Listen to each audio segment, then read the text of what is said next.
आज का टॉपिक हम तैयार करेंगे डेवलपमेंट ऑफ स्टोमिक और ये इस चैप्टर का बहुत इंपॉर्टेंट यूनिवर्सिटी क्वेश्चन है। ठीक है, इसमें स्टोमिक की डेवलपमेंट, फॉर्मेशन, मिजेंट्रीज, रोटेशन और जो इसका क्लिनिकल है साथ में बहुत इंपॉर्टेंट है। इसमें से प्रूफ में अक्सर ये वाला पार्ट स्टोमिक का बहुत इंपॉर्टेंटली आस्क किया जाता है। तो अब इसको स्टार्ट करते हैं। मैं इसके पॉइंट्स बताऊँगा, इसके सारे रिप्रेजेंटेशन बताऊँगा और जो कि लैंग्वेज लाइनिंग है वो बताऊँगा। पहले मैं इसको आपको समझा दूँगा टेक्सचुअली और बाद में साथ साथ डायग्रामेटिकली भी देख लेंगे। तो डेवलपमेंट स्टोमिक यहाँ पे उन्होंने डायग्राम से समझाया हुआ है कैसे उसकी रोटेशंस हो रही हैं और कैसे फॉर्मेशन हो रही है। अब इसको स्टेप स्टेप वाइज और साथ में कैसे लिखना है उस तरह से इसको कलेक्टिवली समराइज़ करते हैं। पहले इसको मैं तीन तरह से इसको स्टार्ट करूँगा, पॉइंट्स में, टाइमलाइन में और प्रोसेस पूरा है वो। पहला पॉइंट आपका इसका आएगा फॉर्मेशन का, कि इसकी फॉर्मेशन कब हो रही होती है। फॉर्मेशन टाइमलाइन होगी उसकी फोर्थ वीक में। और फोर्थ वीक में हमारे पास प्रोसेस ये होता है कि हमारे पास एक फ्यूजिफॉर्म डायलेशन बनती है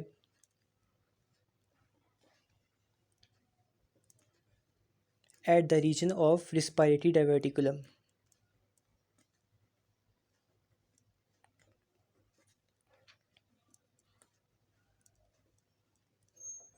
अब होता ही है, जब हमारे पास फ्यूजिफॉर्म डायलेशन स्टोमिक की बन जाती है, एसोफेगस की लेंथनिंग होती है ताकि एसोफेगस स्टोमिक को आगे कनेक्ट कर सके। लेकिन अगर एसोफेगस की फेलियर ऑफ लेंथनिंग हो जाए तो हमारे पास एक डिसऑर्डर होता है जिसे कहते हैं कंजेनाइटल हियाटल हर्निया। मैंने पहले इसको स्टोमिक की वीडियो में एक्सप्लेन किया, अगर आपने वो नहीं देखी तो पहले उसको देख लें, उससे समझ आ जाएगी आपको। फ्यूजिफॉर्म डायलेशन में एट द रीजन ऑफ स्पाइड वर्टिकुलम हमारे पास बन गया जी स्टोमिक का primordium, primordium of stomach.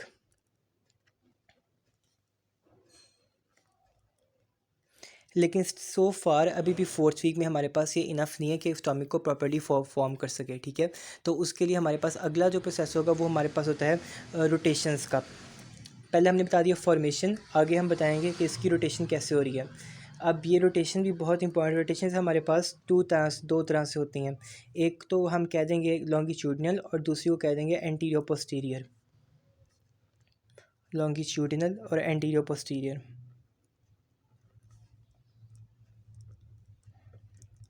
Longitudinal rotation जो होती है वो होगी 90 डिग्री पर और होगी क्लॉकवाइज। 90 डिग्री का मतलब है कोई चीज़ ऐसे 90 डिग्री पे 90 डिग्री के एंगल पे मूव कर रही है, पूरा जो 90 डिग्री है उसकी तरफ आ रही है, तो उसको कहते हैं हम कि 90 डिग्री का। वो क्लॉकवाइज का मतलब ये है कि हमारे पास क्लॉक के पैटर्न को जो बनता है क्लॉक का उसको फॉलो कर रही होती है। ठीक है, उसमें हमारे पास होता है एंटीरियर पार्ट और पोस्टीरियर पार्ट। जो पोस्टीरियर पार्ट होगा वो हमारे पास आ जाता है एंटीरियरली, और जो पोस्टीरियर जो कि लेफ्ट साइड होगी वो हमारे पास आती है एंटीरियरली, और जो कि राइट साइड आती है वो हमारे पास जाती है पोस्टीरियरली। ऐसे रोटेशन हो रही है ना कि हमारे पास जो लेफ्ट साइड होगी वो ऊपर की तरफ, एंटी लेफ्ट साइड होगी वो एंटीरियरली आ जाएगी। अगर हमारे पास ये मेरी लेफ्ट साइड बन रही है तो ये ऐसे ऊपर जाएगी कि एंटीरियरली आ गई, और अगर ये वाली राइट साइड थी तो ये हमारे पास पोस्टीरियरली मूव करके पीछे की तरफ आ जाएगी। अब जो लेफ्ट साइड पे होती है वहाँ पे होगी लेफ्ट वेगस नर्व और राइट साइड पे राइट वेगस नर्व होगी। अब वो लेफ्ट वेगस नर्व हमारे पास एंटीरियर पोर्शन को सपोर्ट करिए, यानी कि सप्लाई करिए, और राइट वेगस नर्व हमारे पास पोस्टीरियर पोर्शन को सप्लाई करिए। ये कॉन्सेप्ट आ गया वागस नर्व का, ये भी साथ यहीं मेंशन करना है। ठीक है, वागस नर्व्स रिस्पेक्टिवली। ये हमारे पास हो गया जी लॉन्गिट्यूडनल, हमारे पास रोटेशन इसकी कैसे हो रही है इन्होंने बताया हुआ है। अब आगे जो हमारे पास पोस्टीरियर पोर्शन होता है इसकी हमारे पास ग्रोथ ज़्यादा होगी, तो हमारे पास एक ग्रेटर कर्वेचर बन जाएगा। और लाइकवाइज जो कि पोस्ट एंटीरियर पोर्शन होगा उसकी ग्रोथ कम होगी, तो हमारे पास एक लेसर कर्वेचर बन जाएगा। ये भी उन्होंने आगे दिखाया हुआ है। इसको अब एक बार डायग्राम को बुक से देख लेते हैं जी कि कैसे बताया हुआ है। ये देखो यहाँ पे दिखा हुआ है कि 90 डिग्री पे हमारे पास लॉन्गिट्यूडनल रोटेशन एक्सिस हो रही है। एक्सिस जब हमारे पास कंप्लीट हो रही होती है तो हमारे पास एक बनता है लेसर कर्वेचर, एक बनता है ग्रेटर कर्वेचर। ग्रेटर कर्वेचर ऐसे और लेसर कर्वेचर ऐसे। ये पूरा उन्होंने बताया हुआ लॉन्गिट्यूडनल रोटेशन को। नेक्स्ट पे आगे हमें देखना है कि एंटीरियर पोस्टीरियर रोटेशन हमारे पास कैसे हो रही है। जो कि एंटीरियर पोस्टीरियर रोटेशन है उसमें हमारे पास स्टमक के ना लॉन्गिट्यूडनल रोटेशन के बाद दो पॉइंट्स बनते हैं। एक होता है हमारे पास क्रेनियली यानी कि सिफेलिक ऊपर वाला पार्ट, उसको हम कहते हैं कि वो है जी कार्डिएक। और दूसरा पार्ट होता है हमारे पास कैडवली। ठीक है, तो वो हमारे पास आ जाता है क्या कहते हैं पायलरिक पायलरिक पार्ट। ठीक है, अब इन जो के पार्ट्स हो रहे होते हैं ना कार्डिक पार्ट पायलरिक पार्ट, ये आगे रिस्पेक्टिवली अपने कार्डियो को पायलरिक स्फिंक्टर फॉर्म करते हैं। इनकी एंटीरियर पोस्टीरियर रोटेशन हमारे पास ऐसे होती है कि जो कि हमारे पास सिफेलिक यानी कि ऊपर वाला पार्ट है कार्डियक, इसने जाना है हमारे पास डाउनवर्ड और लैटरली, और जो कि पायलरिक पार्ट है इसने जाना है हमारे पास अपवर्ड और राइट, ठीक है, डाउनवर्ड और लेफ़्ट, डाउनवर्ड और लेफ़्ट, ठीक है, सॉरी, डाउनवर्ड और लेफ़्ट, और ये जाएगा अपवर्ड और राइट की तरफ। जब ये ऐसे पूरी अरेंजमेंट हो जाएगी तो इसको हम बोलेंगे कि हमारे पास है कि एंटीरियर पोस्टीरियर रोटेशन। बस यही एंटीरियर पोस्टीरियर रोटेशन, और इसमें कोई भी बात नहीं है। जो कि कार्डियक पार्ट डाउनवर्ड और लेफ्ट, ठीक है, सी डी एल से याद रख लो, और दूसरा बिल्कुल इसके ऊपर जाएगा, पैरेलल अपवर्ड और राइट जाएगा। इसको डायग्राम से भी देखते हैं, फिर मैं केएलएम की लाइंस भी लैंगमैन की लाइंस भी अंडरलाइन करा देता हूँ, ठीक है। द बुक इज़ लैंगमैन, अगर मैंने मिस्टेक से केएलएम बोला हो तो सॉरी उसके लिए। अब यहाँ पर आ जाओ तो पता चलेगा आपको कि एंटीरियर पोस्टीरियर एक्सिस रोटेशन, और ये नीचे मैंने बताया पैरेलल पार्ट है, ऊपर हमारे पास इसका जो कि वो कार्डियक वाला पार्ट होगा। अब ऐसे इसकी मूवमेंट होनी है कि हमारे पास पैरेलल पार्ट थोड़ा ऊपर की तरफ जा रहा है और जो कि कार्डियक पार्ट है थोड़ा नीचे की तरफ आ रहा है, ताकि स्टोमिक को पूरी जे शेप यूँ करके मस्कुलेचर कर्वेचर दे सके। तो ये इसकी एंटीरियर पोस्टीरियर रोटेशन है, ठीक है। अब नेक्स्ट इस पे जो कॉन्सेप्ट आता है वो हमारे पास अगला पॉइंट हम बना सकते हैं मिजेंट्रीज़ का, कि मिजेंट्रीज़ हमारे पास क्या होती है। पहले तो हमारे पास मिजेंट्री होती क्या है और वो उसको देखेंगे, और बाद में आगे देखेंगे कि वो आगे क्या हमारे पास रोल क्या कर रही है। मिजेंट्रीज़ का मैंने पॉइंट बना दिया।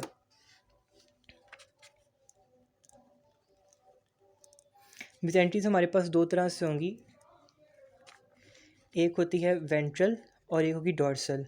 अब मिजेंट्री होती क्या है, मिजेंट्री हमारे पास ना पेरिटोनियम के फोल्ड्स हैं। पेरिटोनियम आपको पता है जो लेयर होती है हमारे पास जीआईटी को सराउंड कर रही होती है, पेरिटोनियम के फोल्ड्स हैं जो कि हमारे पास जीआईटी को कवर कर रहे हैं, ठीक है। पेरिटोनियम के फोल्ड जीआईटी में, और जीआईटी में स्पेसिफिकली स्टोमिक हो गया, पेंक्रियाज हो गया, लिवर हो गया, इनके ऊपर जो पेरिटोनियम के फोल्ड्स आ रहे हैं उनको हम मिजेंट्रीज़ का नाम देते हैं। अब मिजेंट्री भी हमारे पास क्या होती है, वेंट्रल मिजेंट्री होती है और डॉर्सल मिजेंट्री होती है।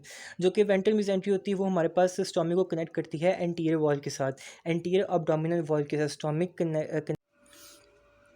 अब आगे आते हैं मिजेंट्रीज़ पर। जहाँ पे मिजेंट्रीज़ होंगी वहाँ पर पेरिटोनियम के फोल्ड होते हैं जो कि जीआईटी को कवर करते हैं, मेनली जो कि स्टोमिक हो गया, पेंक्रियाज हो गया, लिवर हो गया, इनको कवर करते हैं। दो होते हैं, वेंट्रल और डॉर्सल।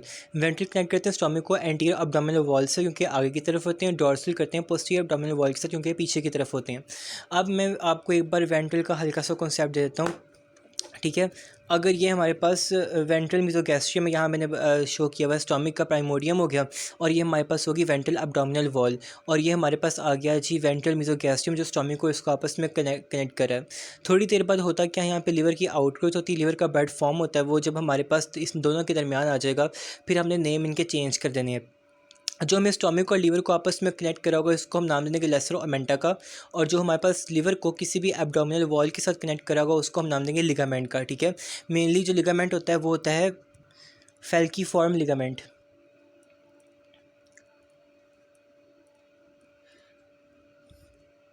जो चीज़ हमारे पास ओमेंटास होते हैं ना वो दो ऑर्गन्स को आपस में कनेक्ट करें हैं, और जो एब्डोमिनल वॉल को किसी ऑर्गन के साथ कनेक्ट करता है वो लिगामेंट कहलाता है, उससे कहेंगे फैल्कीफॉर्म लिगामेंट। ये लेसर ओमेंटा यहाँ पे, ये यहाँ पे ऐसे आ गया, ठीक है। और जो कि अगर हमारे पास कोई टू लेट सैक हो ना और वो डाउनवर्ड जा रहा हो तो उसको भी हम ओमेंटा कहते हैं, लेकिन यहाँ पर आप ये कॉन्सेप्ट रखो कि लीवर और जो कि स्टोमिक है उसको आपस में लेसर ओमेंटा कनेक्ट करें, और बाद में जो हमारे पास लिगामेंट है वो हमारे पास abdominal wall, anterior abdominal wall और लीवर को आपस में कनेक्ट करा, तो हमने उसको नाम दे दिया फैल्कीफॉर्म लिगामेंट का। इसी तरह ये पॉइंट्स आपने यहाँ पर मेंशन कर देने हैं कि liver outgrowth, liver connecting liver to dorsal abdominal to ventral abdominal wall, falciform ligament, और साथ में हम बता देंगे कि connecting stomach to liver, lesser omenta. और इसका थोड़ा सा बैकग्राउंड ये लिख देंगे, when the liver outgrowth appears,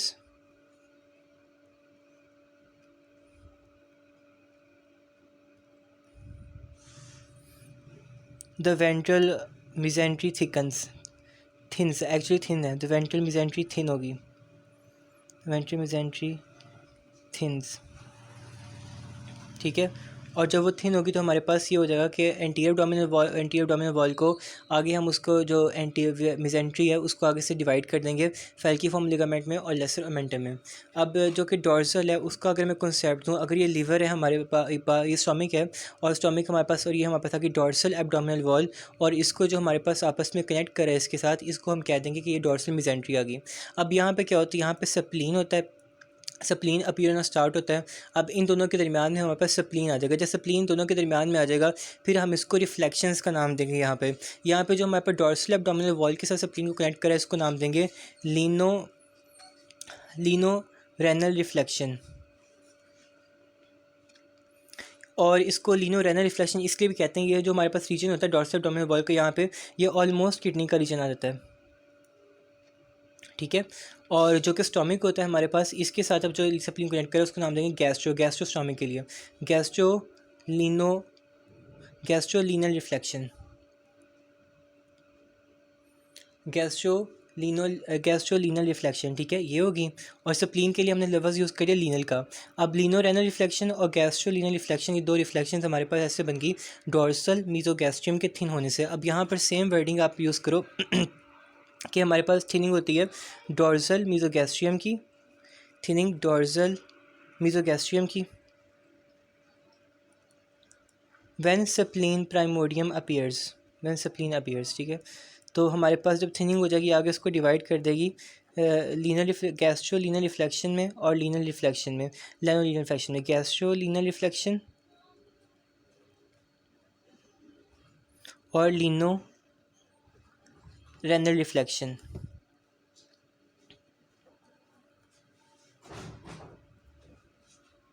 अब बता देना कि जो कि गैस्ट्रोलीनल रिफ्लेक्शन स्प्लीन को कनेक्ट करा स्टोमिक के साथ और ये स्प्लीन को कनेक्ट करा डॉर्सल एब्डोमिनल वॉल के साथ, ठीक है।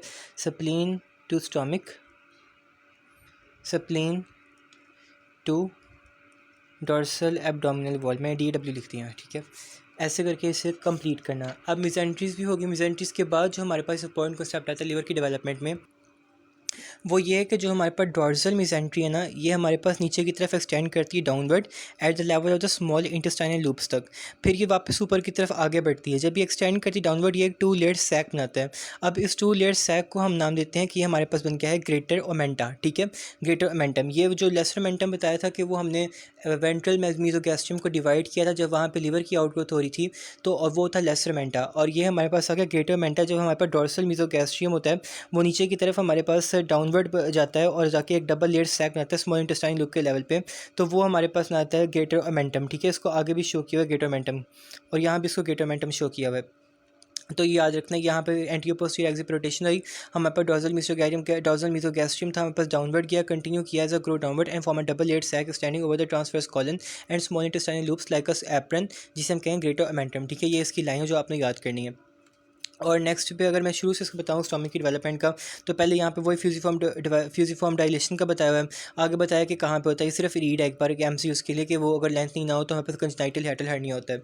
नेक्स्ट पे यहाँ पे बताया होगा हमारे पास रोटेशन का, लॉन्गिट्यूडनल रोटेशन के लिए ये है सारी पॉइंट्स, और एंटीरियर पोस्टीरियर एक्सियल रोटेशन के लिए है कि हमारे पास कार्डिक पोर्शन पैरालिक पोर्शन कैसे मूव करा है। डायग्राम अंडरस्टैंडिंग के लिए है स्टोमिक की जहाँ पे उन्होंने रोटेशन दिखाई हुई है और कर्वेचर्स को शो किया हुआ है। और यहाँ पे देखो ये मीजोगैस्ट्रियम दिखाया है डॉर्सल एब्डोमिनल वॉल के साथ और वेंट्रल एब्डोमिनल वॉल के साथ, तो वो वेंट्रल मीजोगैस्ट्रियम आ जाएगा। ये सारा बहुत उन्होंने क्लियर दिखाया हुआ है, क्लियर करता है, ठीक है। एक पॉइंट यहाँ पर ये है कि जब हमारे पास रोटेशन होती है एंटीरियर पोस्टीरियर एक्सिस की, स्टोमिक के पीछे हमारे पास एक स्पेस बनती है, उसको नाम देते हैं लेसर पेरिटोनियल सैक का, और जो कि पेरिटोनियल इटसेल्फ होता है उसको हम ग्रेटर पेरिटोनियल सैक कहते हैं। यहाँ पे देखना उन्होंने दिखाया होगा लेसर पेरिटोनियल सैक पीछे की तरफ और मेंटल बरसा ये रहा, इसी को नाम देते हैं लेसर पेरिटोनियल सैक का। ये स्टोमिक है और इस स्टोमिक के पीछे लेसर पेरिटोनियल सैक और मेंटल बर्सा है। और आगे चलें तो उन्होंने वही बताया डॉर्सल मीजोगैस्ट्रियम एक्सटेंड करेगी डाउनवर्ड और बाद में हमारे पास बना देगी ग्रेटर ओमेंटम, ठीक है। ये आपके डेवलपमेंट स्टोमिक है, बहुत इजी है, इसको पॉइंट्स में कर लो, यहाँ से कवर हो जाता है। एक चीज़ जो MCQs के लिए याद करने वाली है वो यहाँ पर एम्ब्रियो में तो इतना इंपॉर्टेंट नहीं है, लेकिन हाँ आगे जाके एब्डोमेन पेल्विस में आपको हेल्प करेगा। जो कि हमारा फ्री मार्जिन फैल्किफॉर्म लिगामेंट है उसमें अम्बिलिकल वेन होता है, ये भी एब्डोमेन पेल्विस के लेवल पे MCQs होता है। एम्ब्रियो में कम पूछ जाता है, लेकिन एक बार पढ़ जरूर लेना इसको। एपिप्लॉइक फोरामेन का पूछ लेते हैं, ग्रेटर पेरिटोनियल सैक और लेसर पेरिटोनियल सैक के दरमियान जो फोरामेन है उसको बोलते हैं एपिप्लॉइक फोरामेन। और जो हमारे पास पेडिकल होता है, यहाँ पे पोर्टल पेडिकल बनता है, उसमें उसके कंटेंट्स क्या होते हैं, उसको PPH, ठीक है, बाइल डक्ट, पोर्टल वेन और हिपैटिक आर्टरी, ऐसे याद रख लेना। और ये लिगामेंट ऑफ टीरीज होता है, राउंड लिगामेंट ऑफ लिवर के राउंड होता है, ये भी MCQs के लिए याद रखना। एम्ब्रियो के लिए शायद ये वाला MCQs इतना इंपॉर्टेंट ना हो, लेकिन एब्डोमेन पेल्विस में जब डेवलपमेंट ऑफ लिवर पढ़ोगे या लिवर पूरी पढ़ते हैं एनाटमी, उधर ये आ जाता है MCQs, तो इनको याद रखना यहाँ से। This is all for development